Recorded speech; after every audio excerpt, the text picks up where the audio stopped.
Hello viewers, I'm your host Pratiksha Mishra with another episode of South Asia Focus. Let's begin the show. As India's long election journey nears its end, the excitement of its voters can be felt in busy streets and lively neighborhoods. Foreign journalists are exploring the core of Indian democracy, capturing its rich diversity. Meanwhile, international interest peaks as foreign diplomats witness firsthand the spectacle of India's electoral process. With the final phase underway, all eyes turn towards the impending announcement of results poised to shape the nation's trajectory. Take a look. As India embarked on yet another electoral journey, the world turned its gaze towards the bustling streets and vibrant communities that make up the tapestry of Indian democracy. Demonstrating a deep commitment to shaping the future of their nation through active participation in elections and civic duties, Indian voters are displaying a remarkable enthusiasm. Foreign reporters are energetically engaging in rallies and establishing connections with local communities, underscoring their personal encounters with India's diverse society and electoral dynamics. They highlight these first-hand experiences to emphasize the country's pluralistic nature. Within hours of arriving in Delhi, I got straight on a flight to Varanasi to witness a rally roadshow with the Prime Minister Narendra Modi. While there, we spoke to a grand spectrum of people of all ages, all professions, all religions and none, who were all communicating to us how excited they were to be getting involved in this festival of democracy. And it can only be described as that because in the streets, it was almost like a carnival atmosphere, and it was absolutely electrifying to see this. And it was thrilling to be part of that experience. We were jostling around in the boiling 40-degree heat. I was dripping, but you know what? It was great fun, and the people have been so warming, so welcoming, and we're just so happy to be here. India conducts its elections in multiple phases due to its vast size and population. Each phase covers different regions of the country, allowing for the efficient management of logistics and security, as well as the smooth conduct of polling. In the current electoral cycle, India's elections are being conducted in 7 phases, with 5 phases already completed successfully. Foreign nations have exhibited considerable interest in observing India's ongoing election proceedings. Their eagerness reflects the global importance of India's democratic practices and the scale of its electoral operations. Recently, a delegation comprising several foreign diplomats attended Prime Minister Narendra Modi's public meeting in Delhi. Now we are here about 20 dignitaries from the embassies, including 6 ambassadors, to watch what is the rally like in Delhi especially, and also see what kind of programs we will have in the rally. So it's similar to Nepal, no doubt about that, but we would like to have the first-hand experience of the rally, especially that of the Prime Minister. We are proud of it. India is the mother of democracy, largest democracy in the world. So I think we are very proud of that one. And then the general election is coming. The part of it has been already completed. The final phase of the Indian election is scheduled for June 1, marking the culmination of the nation's extensive electoral process. Following the completion of this phase, all attention will be turned towards the eagerly awaited announcement of the election results. The outcome will determine the composition of India's next government and shape the country's future trajectory. As India prepares to embrace the results of this monumental democratic exercise, the world watches with bated breath, recognizing the enduring strength and resilience of Indian democracy. The journey may be coming to an end, but the impact of these elections will reverberate far beyond the polling booths, shaping the course of history in the world's largest democracy. Let's now talk about a Jaipur-based agrotourism venture which offers a window into the timeless charm of rural Rajasthan. Founded by Indraraj Jat and Seema Saini, this unique initiative transports visitors to traditional villages where meticulously crafted mud houses and indigenous farming practices await. Join us as we delve into the heart of Rajasthan's countryside and discover the beauty of its age-old traditions.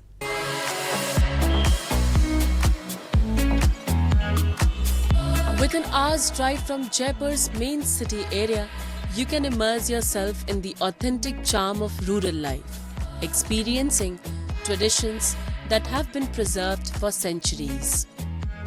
A part of Green World Foundation, started by two friends, Indraraj Jat and Seema Saini in 2018. This unique low-cost agro-tourism venture is inspired by traditional villages of Rajasthan. Nestled within agricultural terrain, meticulously crafted mud dwellings provide tourists with an immersive farming encounter. Constructed with the expertise of indigenous craftsmen, these houses utilize materials like mud, cow dung and specific grass varieties for roofing. हमने ज़्यादातर जो भी चीज़ें यहाँ बनाई हैं या जो हम काम कर रहे हैं वो हमने जो लोकल आज से 100 साल पहले जो ट्रेडिशनल तरीके से जो किया जाता था उसको थोड़ा सा मॉडिफाई करके हम लोग कर रहे हैं। जैसे आप जो रूफ़ देख रहे हैं, इन हट्स की रूफ़ देख रहे हैं, ये सरकंडा होता है। तो ये सारी जो रूफ़ बनी हुई है ये सरकंडे की बनी हुई है। इसमें थोड़ा सा हमने लाइटिंग कर दिया है, फ़ैन लगाया है या कूलर लगाया है। तो इस तरीके से ये लो कॉस्ट है। हमारे जो हम उस तरीके से तैयार करते हैं सीमेंट और कंक्रीट का, उससे ये चौथाई हिस्सा भी इसमें पैसा नहीं लगता है। और टेम्परेचर की भी अगर बात करें तो सर्दियों में ये गर्म रहता है और गर्मियों में ये ठंडा रहता है। A refreshing swimming pool, opportunities to interact with animals, and the chance to savor delectable local cuisines. Visitors have everything they can desire at this agro-tourism farm. Ventures like these offer a unique opportunity for travelers to experience the beauty of nature and immerse themselves in the local culture while also promoting sustainability. Staying in mud houses inspired by Rajasthan's traditional villages not only provide an authentic experience but also support the preservation of traditional building methods and architecture. By participating in such initiatives, guests can contribute to the local economy and community while gaining a deeper understanding and appreciation for the environment and culture of the region. वो जो बाहर का आएगा तो यहाँ पे जो tourist आता है तो अट्रैक्शन पॉइंट रहता है कि राजस्थान में किस टाइप के लोग पहले कैसे झोपड़े में रहते थे, किस टाइप से अपना लाइफ सर्वाइव करते थे। हमने जो यहाँ पे जो चीज़ें रखी है, जैसे कि आप देखेंगे कि बैलगाड़ी है और ऊँट है और देसी चूल्हा है और ये जो मड हाउस बनाए रखे हैं तो पूरे देसी तरीके से जो ये देख रहे हैं यहाँ पे झोपड़ी पूरी देसी स्टाइल से मिट्टी से बनाई हुई है। तो यहाँ पे आते हैं तो ये अट्रैक्शन पॉइंट ये भी रहता है कि कैसे राजस्थान हुआ करता था, तो उनको राजस्थान का फील होता है। यहाँ हम खाने में भी देते हैं तो पहले खाने में जो बेजड़ की रोटी थी जो 3-4 अनाजों से मिलके बनती थी, चटनी होती थी जो पुदीने की होती है, मिर्ची की होती है, तो वो एक राजस्थानी मतलब उसमें आता है। चूरमा दाल बाटी हमारा यहाँ का मेन वो होता है राजस्थान का, तो वो भी हम मेन चूरमा दाल बाटी और बेजड़ की रोटी और साग चटनी ये सब हम वहाँ उनको प्रोवाइड करवाते हैं, छाछ वगैरह। Both Seema and Indraraj are deeply engaged in contributing to rural development initiatives.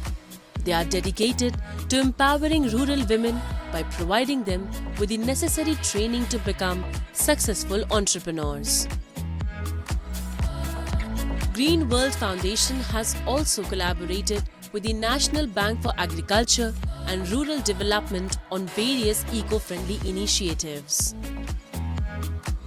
Additionally, it is promoting the adoption of agro-tourism among farmers, encouraging them to diversify their income sources and engage with sustainable agricultural practices.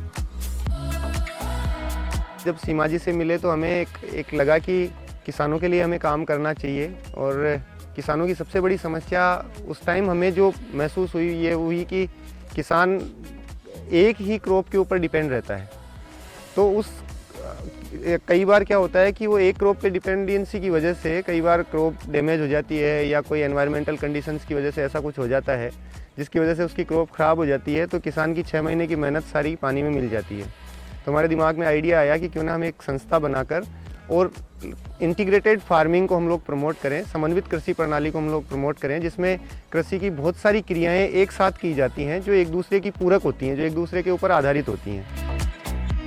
Embracing this innovative approach, Indraraj and Seema have not only expanded their enterprise but are also fostering sustainable development in rural regions, all while offering distinctive experiences for travelers. Time now for Asia This Week, the stories from across the continent. On May 22nd, officials from different countries across the world offer their condolences in Tehran for the death of President Ibrahim Raisi and his companions, who died in a helicopter crash near the Azerbaijan border at the weekend. Among those who attended were Iraq's Prime Minister Mohammad Shia al-Sudani and Turkey's Vice President Cevdet Yilmaz. The death of the president came at a time of deepening crisis between the clerical leadership and society at large over issues from tightening social and political controls to economic hardship.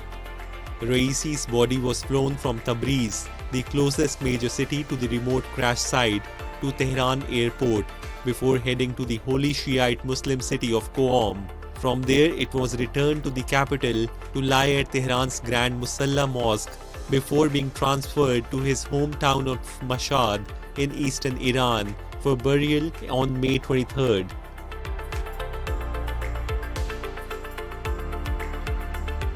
On May 23, Japan's chief cabinet secretary said that Tokyo would directly and clearly communicate to Beijing the importance of maintaining peace and stability in the Taiwan Strait.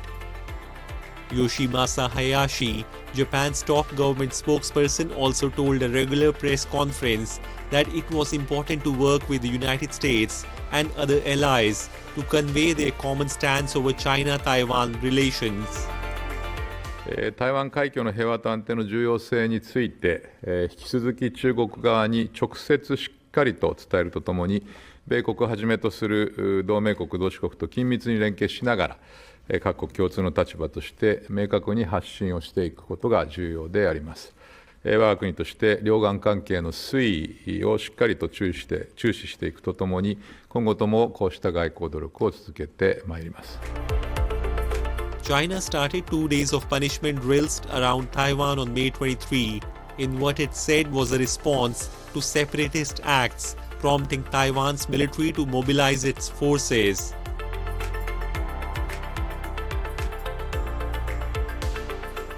One passenger was killed and 30 injured after a Singapore Airlines flight from London hit severe turbulence en route on May 21, forcing it to make an emergency landing in Bangkok.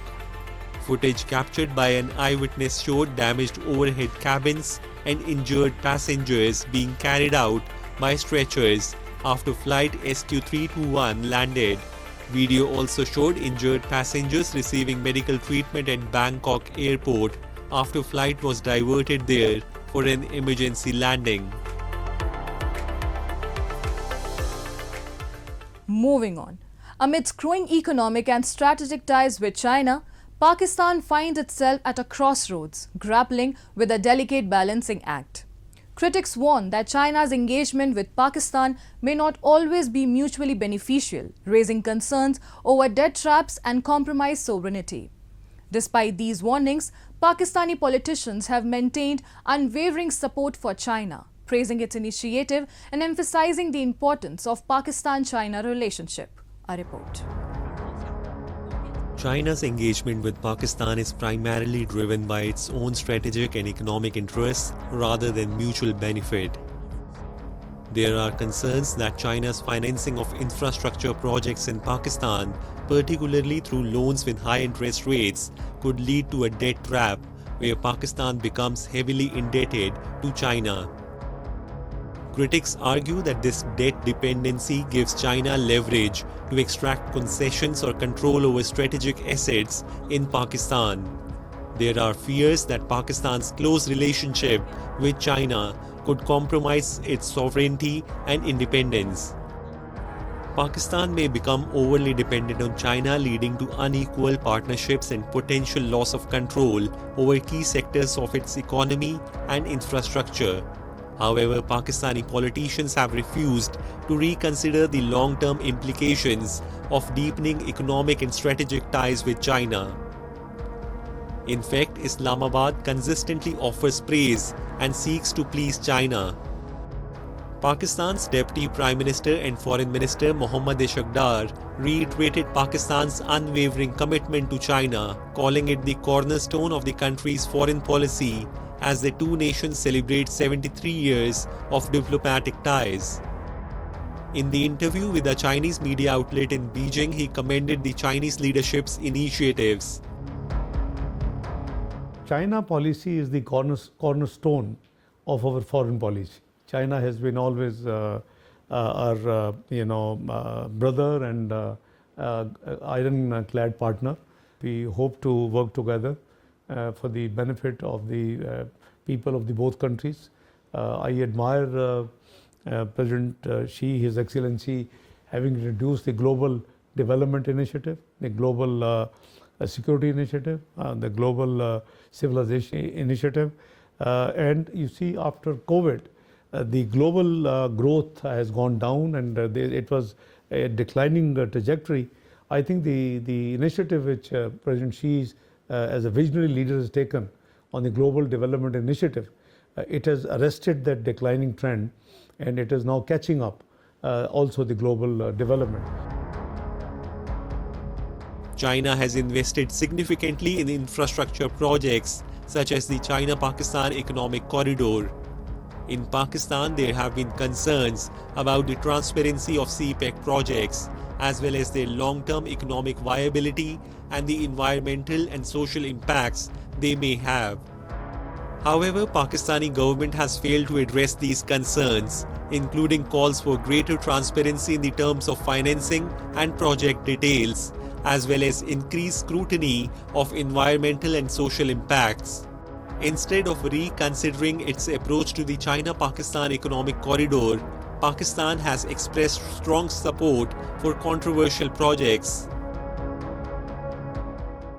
Belt and Road Initiative, the CPEC, and all these things will complement and supplement. The added advantage would be that the global SDGs, the Sustainable Development Goals, fixed by the global community at the floor of the United Nations, would be facilitated by the Global Development Initiative, which has been triggered by His Excellency President Xi. Pakistan needs to thoroughly evaluate the future consequences of its growing economic and strategic connections with China. The Pakistani authorities have overlooked the importance of transparency and responsibility in their collaboration with China, notably concerning initiatives such as the China-Pakistan Economic Corridor. Pakistan has struggled to find a middle ground between capitalizing on the advantages of its association with China and protecting its sovereignty, autonomy, and domestic interests amid possible obstacles and uncertainties. Buddha Jayanti, also recognized as Buddha Purnima, holds great significance in both Nepal and India, commemorating the birth and enlightenment and passing of Lord Buddha. In Nepal, the occasion was once again marked by rituals, prayer gatherings and cultural displays, particularly at Lumbini, the birthplace of Lord Buddha. Meanwhile, in India, where the revered Mahabodhi temple stands, numerous devotees flock to Bodh Gaya to pay homage, offer prayers and uphold the teachings of Buddha that advocate for peace and unity. Take a look. The Indian Embassy in Kathmandu, in collaboration with the Lumbini Development Trust, organized several events in Lumbini, the birthplace of Buddha, on the occasion of Buddha Jayanti. Buddha Jayanti is observed annually and it typically falls on the full moon day in the month of Vesak. It commemorates Siddhartha Gautam's significant contributions to establishing world peace. The event was also widely attended by representatives from various Buddhist sects and monasteries in India and Nepal, as well as by the general public. Nepal's Prime Minister Pushpa Kamal Dahal also graced the occasion as the chief guest. Indian Ambassador to Nepal, Naveen Srivastav, and other senior officials were also present. The Nepal PM appreciated the Embassy of India and all the artists for the beautiful painting exhibition and the lively cultural program by artists from India and Nepal who showcase the shared Buddhist heritage and traditions of both the countries.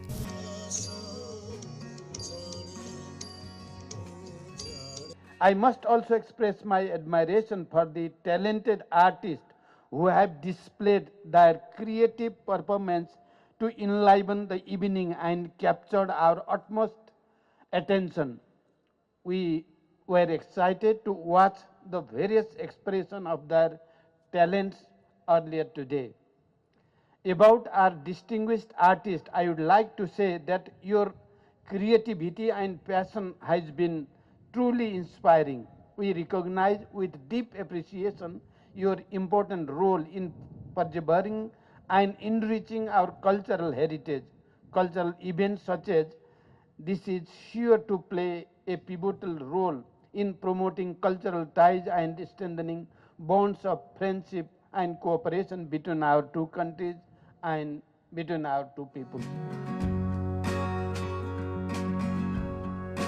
Meanwhile, thousands of devotees and monks thronged Lumbini to celebrate 2568th birth anniversary of Gautam Buddha, the light of Asia, at his birthplace. Nearly 100 monks, with half of them from the International Buddhist Confederation of India, held a special prayer next to the pond in the Maya Devi temple premises for world peace.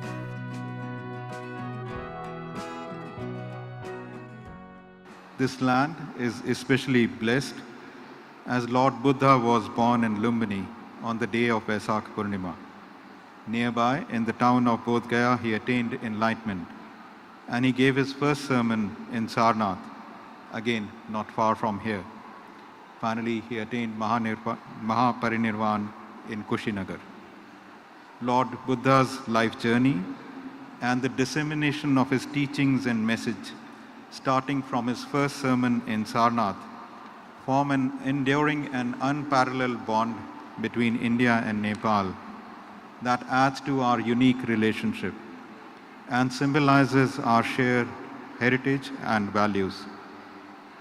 In this context, I would also like to recall the visit of Prime Minister Modi, who had visited Lumbini in 2022 on the occasion of Vaisakh Purnima.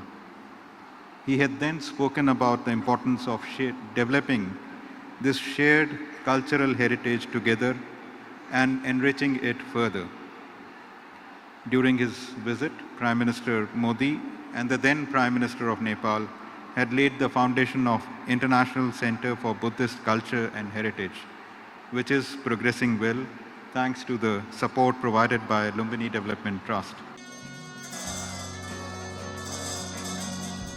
India too soaked in the festivities of Buddha Jayanti or Vaisakh Day on the full moon day of May, honoring Buddha's birth, enlightenment and death. Buddhist monks from different countries held a religious rally in the holy town of Gaya, where Buddha is believed to have achieved enlightenment, while devotees in Varanasi, Sarnath, offered prayers at the site where he delivered his first sermon. The devotees wished for world peace and well-being.